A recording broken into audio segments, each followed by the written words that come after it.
Good morning. Thank you, Aline, for the kind presentation, and thank you for the organizer for inviting me to present today. I'm sorry I'm going to speak in English today, as I was given the instruction. So what I'm going to talk today, it's about different approaches that are able to highlight how through processing we can sort of somehow tackle the consumer needs, as it can be sort of seen in this figure where, consumers are redirecting for some time, the way that food is processed, reverting there from fork to farm, the farm to fork approach to the fork to farm approach. So I hope that at the end of the presentation, you're able to understand how the microstructural approach is used in order to design these foods, and also how through processing we are able to design food for better nutrition. So you are going to see this diagram all along the presentation, because I'm going to sort of point out in the intersection between the consumer and the processing, some critical aspects in order to understand how through processing we're able to tackle certain specific purposes. So the first one, there you have like a modeling aspect. You have mass transfer, heat transfer on the left-hand side, and then you have capillary suction. And I'm going to explain you a little bit why. So the first unit operation I'm going to visit with you is frying, which is an operation I've been working for many years. So there you see what happens when a food is immersed in hot oil, normally at 170 degrees Celsius. You will see that bubbling starts happening at the surface because there is water evaporation, because you get up to the boiling point of water, which is around 100 degrees Celsius. While the process continues, the moving fronts start to move towards the interior, and then you get two distinct zones, a crust, which is a dehydrated porous and oily outer skin of the product, and a cooked and moist interior. If you fried a thin product, the same process will occur, with the difference that the crust will end up to the center, and you will just have a crust, okay? So these are, some interesting aspects to consider to understand what happens with the kinetics of oil absorption in order to be able to, for instance, diminish oil absorption during frying. And through different kinetic approach, we understood that in the right-hand side, oil was able to penetrate during the processing, but on the left-hand side, when you have a thick product, oil it's not able to penetrate to a high extent during process, because the vigorous escape of water really prevents oil absorption during the process. So as you might expect, the equilibrium that happens between the oil that remains on the surface, which is able to be sucked into the interior during cooling, and the one that is going to drain during that process after frying, is going to define the final amount of oil within the product. And this is critically important, because if you want to really diminish oil absorption during frying, you have to understand the process in order to put barriers that are going to, diminish oil absorption during the process. So if you see this cross-section of the thick product, and if you go into engineering, you will see that roughly the surface is going to be at the temperature of the oil, more or less 170 degrees Celsius.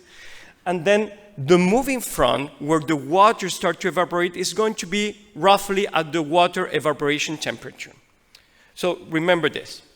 So that's very critical, because the outer surface, you will have vapor, you will have voids, but in the interior, you will have liquid water, yeah? And then, which is going to be at the most at 100 degrees Celsius. So if you're able to understand the process, we start modeling and to try to understand, how mass transfer and heat transfer are able there to, to define the speed at which the heat is transferred towards the interior, how the moving front is going to move. And then we try to understand what happened with drainage on the right-hand side, and what happened with the oil suction when you remove the product from the oil and then start to cool down, and then the capillaries suddenly suck the oil into the interior. Remembering that there is a whole equilibrium between suction and drainage after you remove the food from the equipment. So thinking about this, I try to understand first what happens with the surface roughness of the different products to see whether drainage plays a key role or not in oil absorption. So that's one of the things, understanding what happens with the heat and mass transfer.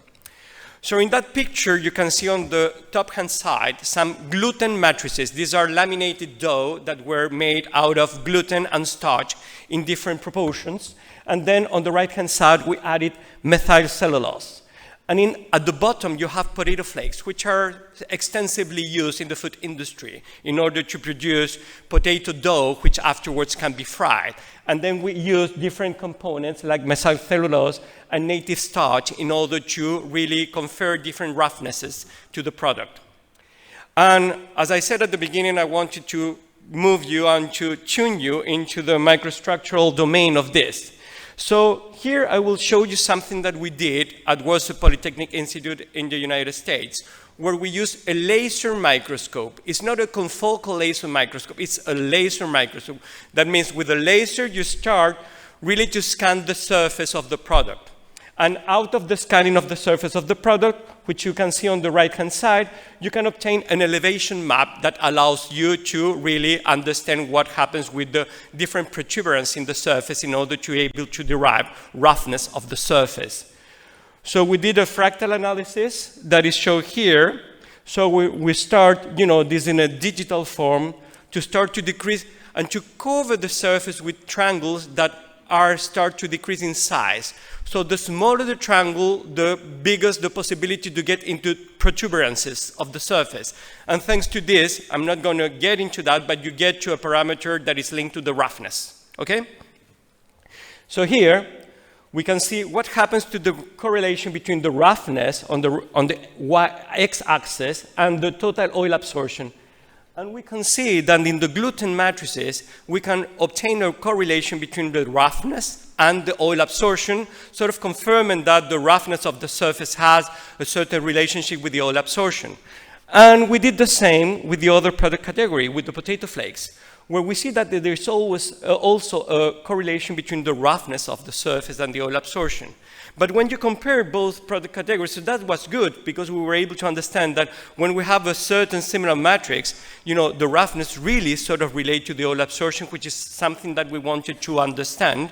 But when we compare the two product categories, we see, well, there are some other aspects related to this. We kind of really sort of have a general rule of thumb for a certain roughness and oil absorption because it depends on other factors. And I'm not going to get into that, but surface tension was very relevant, and the external permeability of the surface was also very relevant. But here I just wanted to make the point that out of the roughness, we were able to understand the relationship between oil absorption and roughness. As we are in a congress that is linking food technology, processing, and nutrition, I'm going to get a little bit into your domain. Yeah? Let's talk about the bioavailability of starch. So,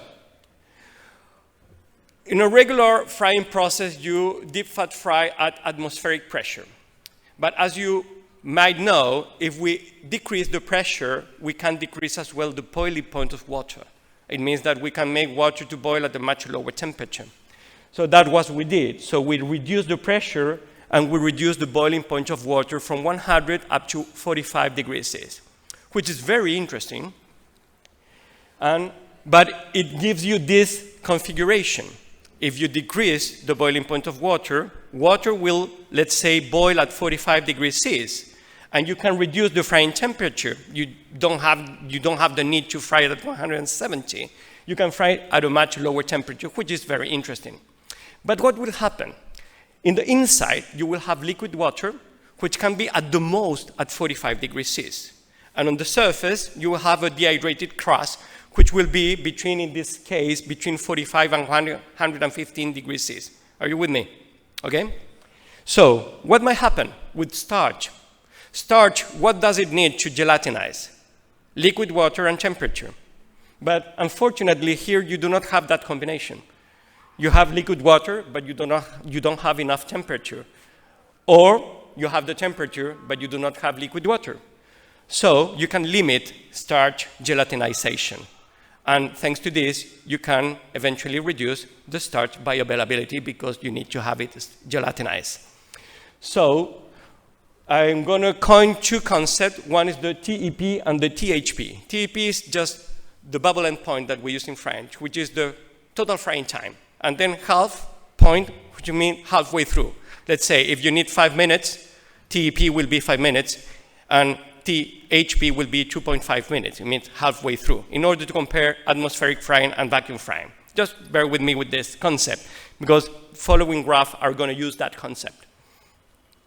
So we want you to understand what happened to starch gelatinization. So on the left-hand side, we can actually see what happened when we compare vacuum frying and atmospheric frying. So we can see that halfway through, or at the end, starch gelatinization is much lower compared to the right-hand side, where you have atmospheric frying, where you have much more starch gelatinization, ending up to 100 degrees of starch gelatinization. And then the texture, which is on the right-hand side, which I measure with the maximum breaking force, you can see that it's much weaker, the vacuum fried structure, compared to the other one, because in order to confer the texture, the hardness of the product, you need to have starch gelatinization. So it can be aligned with the texture measurement that we did. So we can see this through several techniques, but in scanning electron microscopy, we can see on the left-hand side, starch gelatinized in atmospheric fried samples, and on the right-hand side, you can see that starch did not really gelatinize in vacuum fried samples. And we wanted to understand what happened with respect to the bioavailability, the digestibility of starch. So we did some in vitro assays, basic one, and we could see that on the left-hand side, we have the vacuum fried samples, and on the right-hand side, the atmospheric fried samples. And we could see on the dark green that the unavailable glucose fraction on the vacuum fried sample was much higher compared to that we found in the atmospheric fried samples. And the rapid available glucose was much lower in the vacuum fried samples compared to the atmospheric fried one, because it's linked to the degree of starch gelatinization. And then we did as well some trials with animals, some postprandial studies with animals, and we could see on the top-hand side, the vacuum fried samples, in the glucose peak, the big peak is the glucose, we could see that, the vacuum fried samples delayed the peak, and also was much slower, linking it to the lower digestibility of starch, as compared to the atmospheric fried samples in the bottom graph, where we could see that the peak was pretty similar to the standard of glucose that we used.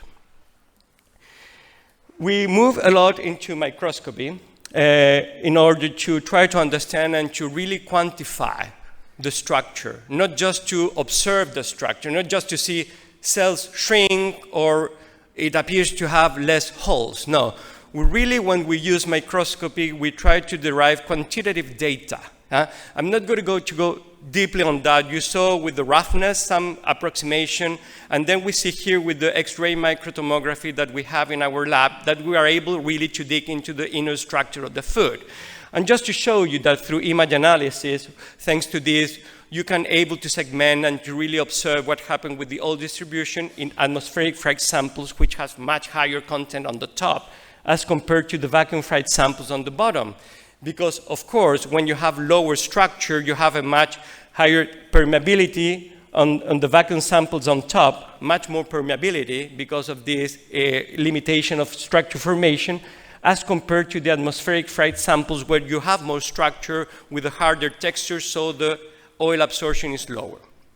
So these were some examples that I wanted to share as an overview. And now I'm going to move towards the end of the presentation to 3 additional samples that keep on explaining a little bit how this processing approach can help you to tune some nutritional properties as well as I have done so far, modulating oil absorption, modulating starch digestibility, and I'm going to show you some examples using extrusion, baking, and frying. So here I present the extruder. As many of you might know, this is a twin screw extruder where you have different zone of heating, and then you transport the dough that is fed on the left-hand side, and then you are increasing the temperature, you are increasing the shear, you are precluding the possibility of the dough to get outside through this little hole. So there is a lot of increasing pressure, and once it gets to the atmospheric environment, it expands quickly. You know, that's how extruders really work. So what happens in terms of a state diagram? You can see that, you know, when you are feeding the dough and you're adding the water, the system gets passed from a glassy state to a rubbery state. Then when you start to heat the sample within the extruder, it starts to gelatinize because you have the water, you have the temperature. And then when it starts to move a little bit and it starts to, you know, to cool down when you remove it from the extruder and up to it gets to the end, and then you have a glassy structure, you know, but in an expanded form. The interesting thing is that if you control different aspects, let's say, you know, the feed moisture, which is very relevant, the speed of the screw, which is also very relevant, or the temperature, the maximum temperature, the cooking temperature, you can control the way that the final product ends up from the extruder. Usually, we're used to these expanded products, yeah? But also you can control these conditions, the moisture, the temperature, and the screw speed, in order to end up at the end of the extruder, not with an expanded product, but rather with a pellet. And what is interesting of a pellet, afterward you can expand this pellet in an oven, and you can get the expanded form. It's quite convenient, because with the pellets, you are able to really to have an optimum sort of, an optimum product that can be transported, that use much lower volume, and you can sell it to the food industry that does not need to have an extruder in their facilities, but they just going to devote into the expansion of the product. So it's quite an interesting niche in order to do food development. So I started to produce pellets rather than the expanded product. These are called third-generation snacks. And I added catechins, and then I added other products. Here I'm just showing you the work we did with my students where we added catechin, you know, a polyphenol that can act as an antioxidant. So we wanted to understand what happened with different processing conditions with the level of catechin retention and the antioxidant capacity. And we were able to see, here you will see that we have different moistures, you know, and different cooking temperatures. So 110, 135, 150, and different moisture, 27%, 31% moisture. And the lower bands are the pellets. The higher bands are the expanded product. So that was quite peculiar. We were saying, how can it happen that we have lower catechin recovery in the pellet and then a higher catechin recovery in the expanded product? You know, did we create catechin during the expansion? No, we did not create catechin during the expansion, but rather we were able really to produce a very glassy matrix that really encapsulated the catechins. And it was virtually, we tried all different methods in order to measure the catechin content, and we were not able really to make it available in order to really measure higher quantities. But then they were expressed in the expanded form, so where we were able to recover virtually all the catechins that were included in the formulation. And the same happened with the antioxidant capacity. You know, the antioxidant capacity that we measure in the pellets was much lower than the antioxidant capacity that we measure in the expanded form. So that allows us to understand as well the potential of, you know, of extrusion and pellet formation in the encapsulation of nutritious beneficious compounds. So that's another aspect where you can understand how through processing you are able to preserve nutrients and to really give them, you know, stability through different procedures. I'm going to end up with two new studies that we did together with Nestlé. And that's interesting. One with the R&D in biscuits in Santiago, and as well with Nestlé Research Center in Lausanne in Switzerland, which was about biscuits. Just want to explain you know, working with different formulations to try to understand what happens with rotary molded biscuits when you process them, and to see the effect of different formulation, sugar addition, how this can affect, the expansion of the biscuit and so forth. And that was very interesting, because we were able to fill out a patent that derived into a product that now could even reach the market, in order to understand how through formulation and processing you were able really to modulate the characteristic of a biscuit. That was really a very interesting output from the project. And also we tried to understand what happened with the replacement of refined flour with whole flour. So that's what we see on the left, on the top hand of this figure. You can see with an electron microscopy picture, you can see what happens with the whole flour, which is coarse, grounded in a coarse form, or grounded in a fine form.